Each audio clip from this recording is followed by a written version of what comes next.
Hindi po siya madaling matumba. Yan yung nakalagay dyan, naputol lang eh. So ito nga pala yung sinasabi niya, itong tripod na to. Dahil nga mataas siya, prone siya sa tumba talaga. Pero ito naman, hindi naman. Kung ililipat mo lang naman siya, walang problema. Steady mo lang ng konti kasi dahil nga mataas siya, medyo gagalaw siya ng konti kapag nilipat mo kasi nga ginalaw mo siya. Stabilize mo lang konti, then steady na siya. Iniisip ng iba, kapag itinayo na, hindi na siya makakatayo basta. Bigla na lang siyang tutumba, ganun. Hindi naman masyado malakas yung hangin sa isang lugar, steady naman siya. Kung nasa bahay ka lang o sa kwarto ka gumagawa ng content, okay din naman to. Ito nga pala yung K9 with LED. May LED nga pala yan.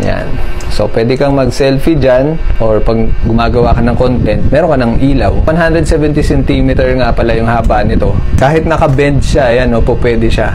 Yan, ba, may kinukunan ka dito, may lamesa ka, tapos gagawin mo siyang pang-video sa mga products na ginagawa mo, po pwede siya yan kahit naka-bend siya. Matibay naman yung kanyang angle, hindi siya basta lumulundong pa ganun.